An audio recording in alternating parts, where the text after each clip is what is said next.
Magandang araw Pilipinas, rest day na para sa ilan sa atin. Saan man tayo pupunta at anumang paraan natin gugugulin ng araw na ito, siguraduhin natin na may enjoy nating lahat ang ating weekend. Live mula sa Pag-asa Weather and Flood Forecasting Center, dito lang po yan sa Quezon City. Ito ang Panahon TV na laging una sa Ulat Panahon. Ako po si Amor La Rosa, kasama nyo ngayong Sabado ng umaga, May 4, 2013. Sa puntong ito, magbalik tanaw muna tayo sa mga tinalakay natin itong mga nakarang araw. Nalaman natin ang tungkol sa heat index. Ito nga po ay ang number in degrees Celsius na siyang nagsasabi kung gaano talaga kainit ang ating mararamdaman kapag ang relative humidity ay idinagdag sa mismong air temperature. Meron po tayong tinatawag na heat index table. Halimbawa po ang ating air temperature ay 36 degrees Celsius at ang relative humidity naman po ay umabot ng 50%. Kung ipa-plot po natin, makikita po natin na mag-meet po ang dalawa sa isang block sa ating heat index table. So yan po ay 43 degrees Celsius. At kung saan nga po magtagpo ang air temperature at ang relative humidity natin o yung amount of water vapor sa ating atmosphere, ito po yung tinatawag natin na heat index. Ibig sabihin po ganito po kataas ang temperaturang mararamdaman natin sa ating mga balat at sa ating katawan. Ang heat index table po ay may iba't ibang kulay katulad po nitong yellow, yan po may corresponding effects. Ang yellow po na meron po nga 33 to 41 degrees Celsius, yan po ay nangangahulugan na extreme caution. Maaaring magdulot ito ng sunstroke, heat cramps at heat exhaustion. Kapag naman po orange na ang kulay, yan po ay ibig sabihin po ay danger. Maaari pong maranasan ang heat stroke. At ang panghuli naman po ay ang red, kung saan po ang heat index po ay 55 degrees Celsius pataas. Ito po ay extreme danger na, kung saan mas malalang heat stroke o sunstroke pa ang posibleng maranasan. So ulitin lang po natin, kung wari po ang inyo pong air temperature ay 36 degrees Celsius at ang inyong relative humidity ay 50%, ibig sabihin po magmi-meet po yan dito at yan nga po, ito pong 43 degrees Celsius, yan po ang heat index natin. At ayan po, sana po ay naliwanagan tayo sa heat index at ang ibig sabihin nito para sa mga susunod na mga ulat panahon. Ngayon naman, para bigyan tayo ng kaalaman para sa magiging lagay ng ating panahon ngayong araw, makakasama natin si Mr. Fernando Cada na weather forecaster ng Pag-asa. Good morning, Mr. Cada. Good morning din sa iyo, Amor, at magandang umaga rin sa ating mga taga-subaybay ng Panahon TV. Mr. Cada, dahil po sa epekto ng tail end of a cold front, naranasan po ang mga pag-ulan sa bahagi ng Northern Luzon, partikular na nga po, dyan po yan sa may Cagayan Valley area. At ayon naman po sa obserbasyon ng Pag-asa kahapon, inaasahan naman po na itong tail end of a cold front ay magtatagal lamang sa ating PAR hanggang weekend. So ngayon po, Sabado na, ano po ba yung aasahan natin? Magkakaroon pa po ba tayo ng mga pag-ulan ngayong araw?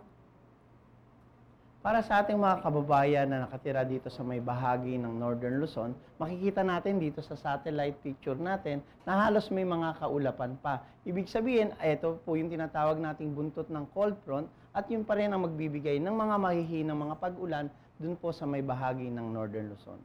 Meron po ba kayo nakikitang posibilidad ng mga pagbuo ng mga kaulapan dyan sa bahagi ng Northern Luzon? Bukod po dito sa tail end of a cold front na kasalukuyan nating binabantayan? So, base dito sa ating obserbasyon sa MTSat satellite natin, makikita natin itong kulay dilaw ng mga kaulapan. Ito ay maaaring magpahiwatig na isang na namang low pressure area ang posibleng mabuo dito sa may bahagi ng Northern Luzon. At patuloy po natin itong imo-monitor kung ito ay mabubuo talaga na isang namumuong sama ng panahon. Ayan po, antabayanan po natin ang mga pagbabago tungkol dyan sa namumuo mga kaulapan na yan na posible nga po na maging LPA. At ito naman po, maiba naman tayo, isa na namang LPA naman po ang binabantayan natin at nababanggit na rin natin sa ating mga ulat panahon nitong mga nakarang araw. At ayon naman po sa inyong mga datos kahapon, ito naman po ay nasa labas pa rin ng Philippine Area of Responsibility at nasa east of Visayas. So sa mga oras sa ito po, ano po ba yung mga pagbabago na naganap dito sa lagay ng low pressure area in terms po sa location po nito, sa lakas, at syempre po sa ano po ang aasahan natin sa mga susunod pang mga oras? Para naman dun sa ating update sa monitor nating low pressure area na kung saan ito po ay nandito sa bahagi ng labas pa ng Philippine Area of Responsibility, halos ito naman po ay hindi pa natin inaasahan na maging isang ganap na bagyo. At ito nga po ay nasa layo pa na 1,800 kilometer dito po sa silangan ng Kabisayaan. Mababa po at napakahina na mabuo itong isang ganap na bagyo. Pero patuloy pa rin po natin itong imo-monitor at magbibigay pa rin tayo ng update. Ay, magandang balita po yan para sa ating mga kababayan, lalong-lalo na dyan sa Visayas at Mindanao area, na maliit po ang posibilidad na maging isang ganap na bagyo pa itong low pressure area na ito. At meron naman po tayong katanungan mula po sa ating Facebook friend sa Panahon.tv Facebook page. Yan po ay si Al Hussein Makaayan. At ayon po sa kanya, ang katanungan niya ay kailan po ba magtatag-ulan? Sa ngayon ay halos ang taon ng 2013 ay hindi naman tayo nagde-declare na La Nina o El Nino, tayo ay nasa normal lang na taon. Ibig sabihin niya, yung posibilidad na pagsapit o onset ng ating panahon ng tag-ulan ay normal din. Usually ito ay ating naitatala sa pagitan ng ikalawang linggo ng Mayo hanggang unang linggo ng June o ng Hunyo. So yun yung normal na posible nating sabihin na talagang during that time, panahon na ng tag-ulan. Okay, so mga kabayan, narinig natin, second week of May or maaaring hanggang sa first week ng June ay ito nga yung umpisa ng ating tag-ulan. At Mr. Kada, ito naman linawin natin sa ating mga kababayan. Magkakaroon din ba tayo ng official declaration ng tag-ulan katulad na nangyari noong tag-init, na nagkaroon tayo ng official termination ng northeast monsoon at ito na nga yung naging indikasyon ng ating tag-init? Tama ka dyan, Amor. Nagde-declare rin officially ang pag-asa ng pagsapit ng tag-ulan.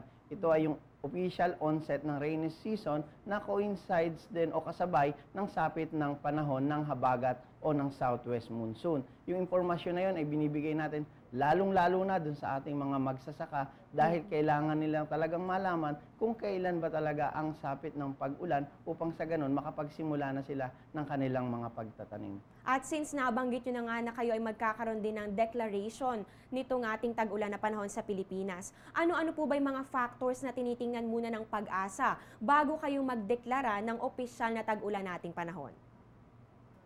Pag official na nating idineklara ang tag-ulan, meron tayong mga criteria o factors. Unang-una, tinitignan natin yung prevailing wind direction. Kung ang hangin ay halos sa buong bansa ay galing na sa timog silangan o sa timog kanluran o sa southwest monsoon, ibig sabihin nun, panahon na ng habagat. Ikalawang criteria na kung saan kailangan ay nakapagtala tayo ng sunod-sunod ng mga pag-ulan sa isang lugar o sa isang istasyon. Kailangan may 3 araw tayong sunod-sunod na pag-ulan na kung saan nakapagtala tayo ng at least na may 1 mm na ulan at yung total na ulan niya ay dapat 25 mm or mas higit pa na mga pag-ulan.